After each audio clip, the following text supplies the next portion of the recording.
కృష్ణ కృష్ణ సాయి కృష్ణ కృష్ణ కృష్ణ సాయి కృష్ణ.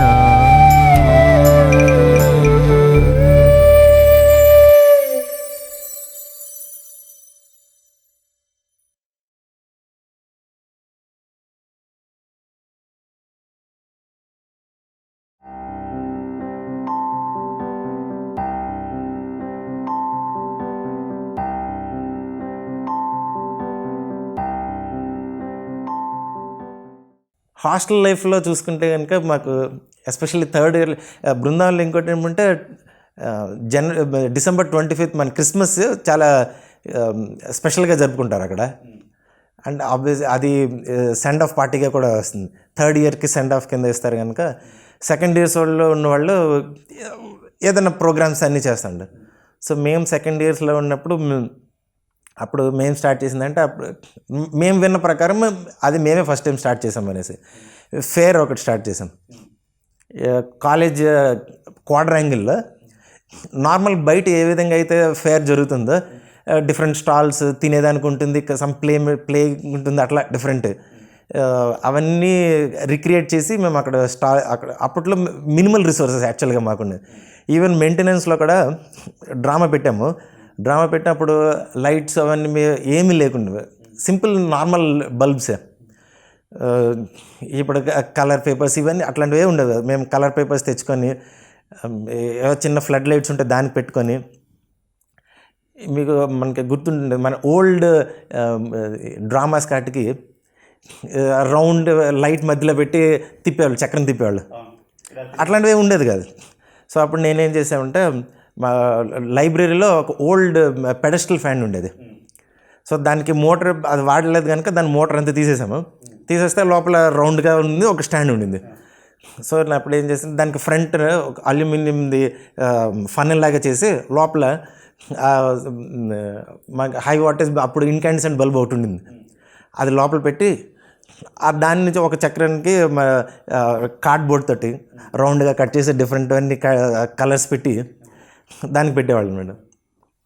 దాన్ని పెట్టి దాన్నే మేము కలర్ రౌండ్ ఎట్లా వాడతారో అట్లా వాడుకునేవాళ్ళు. తర్వాత ఇప్పట్లో ట్రాకింగ్ లైట్స్ అవన్నీ ఉండేది. అవన్నీ లేకున్నప్పుడు ఏం చేశానంటే ఒక అక్కడ మన దీంట్లో జరిగింది, అది సాయి రమేష్ హాల్లో డ్రామా ఉండేది. మేము చేసే సైడ్కి వాడుకునేవాళ్ళం, మరి జెంట్ సైడ్ పైన స్టేజ్ మీద దాన్ని స్టేజ్ కింద చేసుకొని వాడుకునేవాళ్ళు యూజువల్గా. సో అప్పుడు ఏం చేస్తుంటే దానిపైన రైలింగ్ ఉండేది. సో ఒక జూనియర్ని ఒకరిని టార్చ్ లైట్ ఇచ్చి పైకి పంపించేశాను. సో మన అన్ని లైట్స్ ఆఫ్ చేసి స్టార్టింగ్లో ఎట్లాగైతే ఎవరు స్వామి దగ్గరికి వచ్చి ఫ్లవర్ ఇస్తాము, స్వామి నమస్కారం తీసుకుంటాం, దాన్ని ట్రాకింగ్ చేయడానికి ఒకరిని ఫిజికల్గా ఒకరిని పైన పంపించి టార్చ్ లైట్తో పెట్టి వాడిని ట్రాక్ చేయమని చెప్పాను. సో అట్లా అంత ప్రిమిటివ్గా ప్రైమ్గా ఎక్కేసేది, అంత ప్రిమిటివ్గా ఉండేది. సో లైట్ డిప్పింగ్స్ ఇవన్నిటికీ ఫిజిక్స్ ల్యాబ్లోంచి ఒక పొటెన్షియోమీటర్ తెచ్చుకొని దాన్ని కనెక్ట్ చేసి దాన్నే లైట్ డిప్పింగ్కి అటుకి వాడుకునేవాళ్ళు.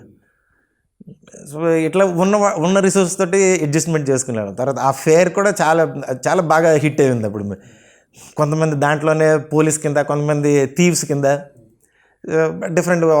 ఒకరికి కొంచెం పామిస్ట్రీ, వినీత్ బసోటి అనేది అతని కొంచెం పామిస్ట్రీ ఆ అబ్బాయికి వచ్చి కనుక దానికి ఒక టెంట్ లాగా చేసి, సో సమ్ డిఫరెంట్గా కనబడాలి కనుక ఏం చేసామంటే అప్పుడు బృందావనంలో లైట్స్కి అరౌండ్ పెద్ద గ్లోబ్లో వైట్ గ్లోబ్ ఉండేది.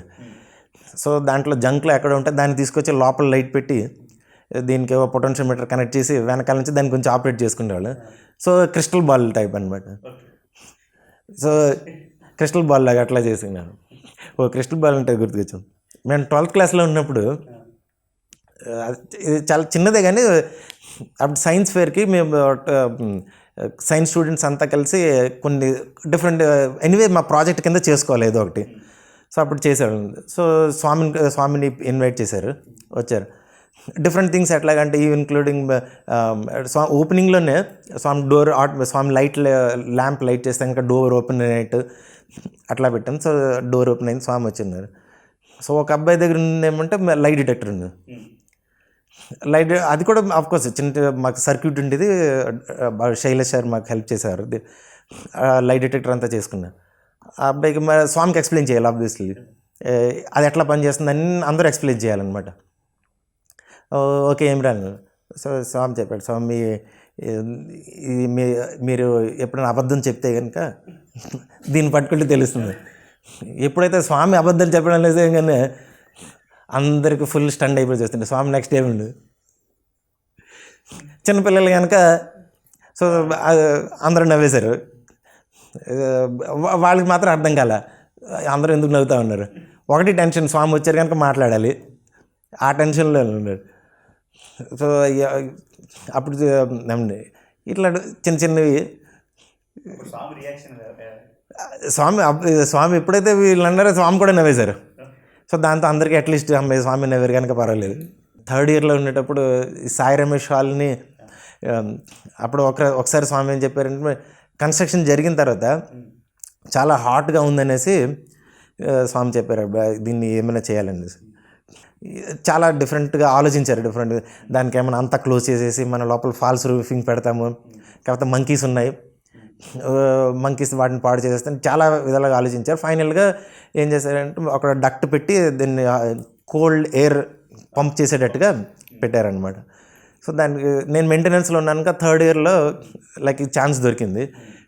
ఆ ఇయర్ నేను కొంచెం త్వరగా వచ్చేసి మనకి నేను నా క్లాస్మేట్ ఇంకా అబ్బాయికి మా ఇద్దరికి దొరికేది. ఎస్పెషలీ స్వామి రెగ్యులర్గా మాట్లాడే వాళ్ళకైతే పర్వాలేదు, కానీ మేము ఆ సో కాల్డ్ ఫామ్ బాయ్స్ కాదు కనుక క్లాస్ అయితే 12th క్లాస్లో ఉండింది. సో మేము కూర్చున్న లోపల ఈ స్వామి హాల్లోకి రాకముందే బ్యాక్ సైడ్ అన్ని మార్నింగ్ వెళ్ళి ప్రతి సెషన్ ముందు వెళ్ళి ముందుగా 1 hour ముందు ఆన్ చేసి అంతా రెడీ చేసి పెట్టున్నారు. సమ్మర్ కోర్స్కి వాటన్నిటికీ ఇప్పుడు రెగ్యులర్ జరిగేవి కనుక అంత హాల్ అంతా కూల్ అయినాక అప్పుడు అందరూ వచ్చేవారు. మళ్ళీ దాంట్లో డీజిల్ పెట్టుకొని అవన్నీ చేసాం. డీజిల్ సెట్స్ మెయింటైన్ చేసుకొని అన్నీ చేసుకునేవాళ్ళు. సో మేము అక్కడే ఉండేవాళ్ళం బ్యాక్ సైడ్. సో అప్పుడు ఎట్లా ఆ బ్యాక్ సైడ్ ఉండేవాళ్ళం కనుక కొంచెం కొన్ని ఛాన్సెస్ దొరికేవి. అంటే అప్పట్లో మాకు అప్పట్లో ఏం జరిగినా కానీ మాకు పెద్ద ఛాన్స్ అదే. స్వామి వచ్చి మా వైపు చూస్తేనే అది పెద్ద విషయం మాకు. అప్పుడు లెటర్ ఇవ్వటమో అట్లా, అప్పుడప్పుడు మనకి స్వీట్స్ వచ్చేవి. స్టూడెంట్ టైమ్స్లోనే అవే పెద్ద విషయాలు కదా. అప్పుడు దొరికేది మాకు. ఇంకో ఛాన్స్ ఏం దొరికిందంటే ఈవెన్ ఇప్పుడు కూడా ఉంది. త్రైలని ఇన్నర్ రూమ్ మీన్స్ సెంటర్ హాల్లో స్వామి ఎక్కడైతే నడుస్తారో ఆ కారిడార్, ఆ కింద చూస్తే షాండ్లీర్స్ ఉన్నాయి, చిన్న చిన్న షాండ్లీర్స్. అప్పుడు నేను సాయి దర్శ సార్ అప్పుడు ఫిక్స్ చేసింది. మీన్స్ ఐ థింక్ ఇది 96లో అప్పుడు ఒక సెషన్లో అప్పుడు బయట ఉన్న లైట్స్ మార్పించాం. ఛాన్స్ అంటే మాకు ఆ ఛాన్స్ దొరికింది. అప్పుడు మెయింటెనెన్స్లో ఉన్నా కనుక ఛాన్స్ దొరికేది. ప్లస్ సెషన్ అయినాక స్వామి కారిడార్లో నడుచుకొని వెళ్ళేవారు, మంచి రూమ్కి వెళ్ళేవారు. సో అప్పట్లో డైలీ ఏదో చేసేవారు. స్వామి అంటే చిన్నపిల్లలాగా లైక్ నార్మల్గా గంభీరంగా వచ్చి నిల్చొని దర్శనం ఇచ్చేది అట్లాగా. మనం ఏ మూల నుంచి స్వామి బయటకు వచ్చారో తెలియదు అనమాట. ఒకసారి గోడ అంటుకుంటే వెళ్ళిపోయి మన కింద నుంచి కనిపించదు. మేము అంతా వెతుకుతూ ఉంటాం. ఇంకెక్కడి నుంచి అది స్వామి బయటకు వచ్చేవారు. సో ఇట్లా పిల్లలందరితోటి స్వామి అట్లానే ప్రవర్తించేవారు. సో ఎవరికి మన ఇల్లు మిస్ అవుతున్నామని కానీ పేరెంట్స్ని ఫీలింగ్ వెళ్ళలేదు. అలాగని స్వామి అందరితో వచ్చి మాట్లాడలేదు, ఫిజికల్గా పాసిబుల్ కాదు కనుక. అయినా కానీ అందరికీ ఒక నాతోనే మాట్లాడుతున్నట్టుగా ఉండేది ఎవరికి వాళ్ళకి. నేనైతే ఎస్పెషల్ యూజువల్గా ఏం చేశానంటే స్వామి బయట నార్మల్ డిస్కోర్స్ పెట్టంగానే స్వామి ఎప్పుడైతే పద్యం ఫినిష్ చేస్తారో అప్పుడు స్టార్ట్ చేసేవాళ్ళం అండ్ పడుకోవటం అనమాట. చివరిలో బై ఛాన్స్ స్వామి ఎప్పుడైతే భజన స్టార్ట్ చేస్తారో అప్పుడు మళ్ళీ లేచిపోయేవాళ్ళం అయిపోయింది అనేసి. కానీ త్రయ్యూలో మాత్రం ఎప్పుడు పడుకునేవాళ్ళం కాదు. ఎందుకంటే ప్రతిసారి అప్పుడు లక్కీగా ఏమంటే ఏం ఫిలాసఫీ ఎక్కువగా ఉండేది కాదు. సమ్ క్యారెక్టర్ ఏదో అప్పట్లో మన స్టోరీ తీసుకొని దాంట్లో నుంచి కొన్ని మంచి లెసన్స్ వచ్చేవి. సో అది ఆబ్వియస్లీ అది చాలా మనకి ఇంట్రెస్టింగ్గా ఉంటుంది కనుక అట్లా జరిగింది. ఒకసారి మా క్లాస్మేట్ వాళ్ళ బ్రదర్ ఫాదర్ చాలా ఫేమస్ లేండి, వాళ్ళ ఫాదర్ చాలా ఫేమస్, మన బ్రిగేడర్ బోస్. వాళ్ళ అబ్బాయి సన్ మన మ్యూజియంని ఇప్పుడు కేర్ టేకర్ కింద చూస్తుంది. సో వాళ్ళ అబ్బాయి మధుకర్ బోస్ అని నా క్లాస్మేట్ అనమాట. సో ఇలా త్రై సెషన్లో అతను కూడా ఉండేవారు, అంటే బ్రిగేడర్ బోస్ వాళ్ళ బ్రదర్ సన్ అనమాట.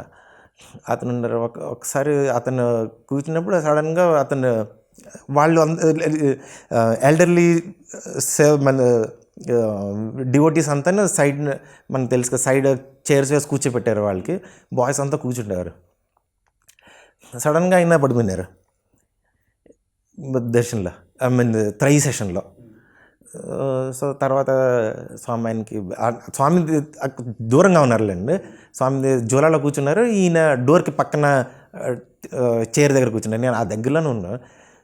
తర్వాత ఆయన మళ్ళీ తర్వాత అతనికి స్వామి అలా నడుచుకొని వచ్చి అతనికి వీపు మీద ట్యాప్ చేసి లేపారు, ఆయన కూర్చున్నారు. అది తర్వాత వాళ్ళ అబ్బాయి మా క్లాస్మేట్ కనుక తర్వాత కనుకుంటే అప్పుడు చెప్పిన బ్రిగేడర్ బోస్కి ఎట్లాగైతే దొరికింది, ఈయన కూడా అప్పుడు చనిపోయినారు, ప్లస్ స్వామి అట్లా బతికించారనేసి మేము చూస్తున్నాను. కానీ మా చాలా వరకు పుస్తకాల్లో చదివాం కానీ డైరెక్ట్ లేదు. ఇట్లా ఇంకో లైవ్ జరిగింది అంటే పుట్టపర్తిలో ఉన్నప్పుడు ఒకరోజు కొంతమంది ఫారినర్ డివోటీస్ని ఎవరినో స్వామి తీసుకెళ్ళారు. వాళ్ళు ఒక అతను వీల్ చైర్లో కూడా తీసుకెళ్లారు పైకి. ఇంటర్వ్యూ అయిపోయిన తర్వాత బయటకు వచ్చినప్పుడు ఫస్ట్ వీల్ చైర్ వచ్చేసింది ఖాళీగా. తర్వాత వాళ్ళు నెమ్మదిగా నడుచుకొని వస్తామండి. స్వామి వాళ్ళకి మళ్ళీ బయట కూడా చెప్తున్నారు, వాళ్ళు ఎన్నో వాళ్ళకి నడవలేదు, ఇప్పుడే వాళ్ళకి నడుస్తున్నారండి. ఒకసారి వాళ్ళు బయటకు వచ్చిన తర్వాత స్వామి వాళ్ళు ఇంకో డివోటీకి ముడుకుల మీద ట్యాప్ చేశారు. ట్యాప్ చేసి నువ్వు ఇంకా లేవు, వాళ్ళు నెమ్మదిగా అట్లా లేచి అట్లా నడుచుకొని వెళ్ళిపోయినారు. అంటే ఇవన్నీ అంటే మనం ఆశ్చర్యపడాల్సిందని కాదు యాక్చువల్గా, ఎందుకంటే ఒకసారి స్వామి భగవంతుడని నమ్మిన తర్వాత ఆయన ఏం చేసినా కానీ ఇది ఎట్లా ఉంటుందంటే, ఇప్పుడు సపోజ్ ఎవరైనా మన క్లాస్లో ఎవరైనా ఫస్ట్ ర్యాంక్ వచ్చే స్టూడెంట్ ఆయనకి నెక్స్ట్ ఎగ్జామ్లో ఫస్ట్ ర్యాంక్ వచ్చింది అనుకోండి, ఇందులో పెద్దగా ఆశ్చర్యపడాల్సిన విషయం ఏముంది, ఆయనకి ఎనిమిది ఫస్ట్ ర్యాంక్ వస్తుంది, లాస్ట్లో ఉన్నవాడు ఫస్ట్ ర్యాంక్ వచ్చిందంటే ఆశ్చర్యపడాలి. మనం ఒకసారి స్వామిని భగవంతుడు అనుకున్నాక స్వామి ఎట్లా విభూతి క్రియేట్ చేశారు ఇవన్నీ మనం ఆశ్చర్యపడ్డామంటే ఇమీడియట్గా మనకేమంటే మనకు డౌట్, యాక్చువల్గా ఆయనకి అంత కెపాసిటీ లేదు కానీ ఆయన ఏదో ఇప్పుడు చేశారనేసి. సో ఒకసారి మనం అది చేసుకున్నాక ఎప్పుడు ఆశ్చర్యపడాల్సింది లేదు. అంతకన్నా బిగ్గర్ మిరాకిల్ ఆయన డైలీ చేస్తూ ఉన్నారు. మనల్ని ఎక్కడో తీసుకొచ్చి మన అందరినీ ఒక లైన్లో పెట్టి స్వామి మనకి ఇంత సర్వీస్ యాక్టివిటీస్ చేపిస్తున్నారు. ఇది మనలోని ట్రాన్స్ఫర్మేషన్ బిగ్గెస్ట్ మిరాకిల్ అవ్వాలి. కృష్ణ కృష్ణ సాయి